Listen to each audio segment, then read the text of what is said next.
Asset allocation. This is a very important topic, and this is a range of asset allocation returns. And if you look at the middle of the chart, you can see 50% bonds, 50% stocks. So bonds are deemed to be defensive investments. They're like term deposits to governments and companies and so on. And stocks are shares, of course. So this is a 50-50 portfolio. Where we are, we class that as a balanced investor. But you can see over the long term, nearly 100 years, you can see that the maximum return for a balanced portfolio is about 32.3%. The biggest downturn temporarily is minus 22, and the average return over that period is about 8.2%. Now, there is a little bit of bias there, and I'll show that to you in a little while, but you can see someone with a portfolio with 100% stocks. Generally, the biggest upside is 54%, the biggest downside is minus 43, and the average is 10.3. So over the longer period, you can see that the more stocks, the more growth assets you have, the better return, but you've got to meld that, mix it with the managing the volatility potential that can come in portfolios, okay? It's interesting to note that a study back in 1991 by Brinson, Singer and Bauer determined that asset allocation was the primary driver of up to 93.6% of your portfolio returns. So the mixture of bonds, defensives and growth assets is incredibly important for you going forward. It's the biggest determinant of what sort of returns you'll get in your portfolio. Now, inflation is your enemy. Let's have a look at this chart here. We can see since around 2000 to recently, we've had some pretty low inflation. It's within the 2 to 3% target range. You'll notice that there was a little bit of additional inflation, but the Reserve Bank back in 1990, I think it was, and my chart's covering over the top of that there, but it's been managed quite well by the RBA. You can see it's recently spiked up just not so long ago, but there's more to the story than this. And let's just go back and look at a bit of a longer history there. And you can see that same orange band there, and you can see what happens when inflation comes in and the events that sometimes can cause it.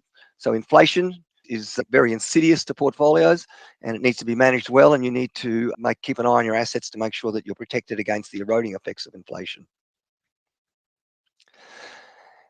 And let's look at some growth assets. If you look down the bottom, you can see that red line of CPI. That's just basically the inflation, okay? Consumer Price Index.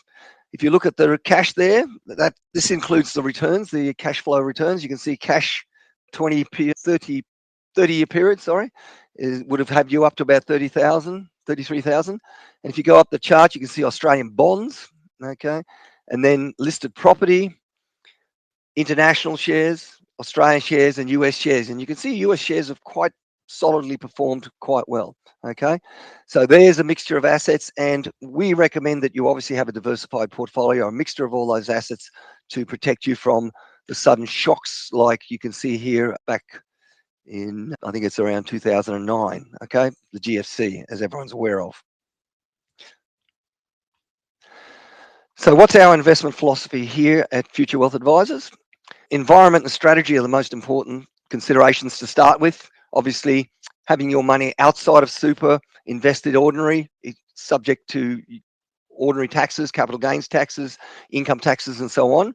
But if you've got money inside superannuation and you start an income stream in retirement pension, tax is zero, and we can't do better than a zero tax rate. Strategy is also important because there's a number of other strategies we need to do to get as much money into super, into the zero tax environment. And I can't stress how important that is. They're the two biggest factors you should consider. Diversification. So not all shares, not all cash, not all property, a mixture of different assets because they all react differently in different economic situations. We believe in using low-cost platforms. So if we're investing in a platform, we try and use the lowest cost platforms. There are a number that are reasonably good. We tend to stick to the ones that provide the best services and are the lowest costs. And of course, low-cost investments. Most of you are aware, you may have a managed discretionary account. We use index low-cost exchange-traded funds. They're probably the most cost-effective investments you can get. And research basically shows that indexing generally outperforms active management, basically exposes you to higher risk, and most people are probably not even aware of the higher risk they're taking, and they're paying higher fees for it. And of course, regular reviewing, because the economy always changes, rules always change, and your portfolio and needs always change. So regular reviews and when I say regular reviews, at least once a year, okay?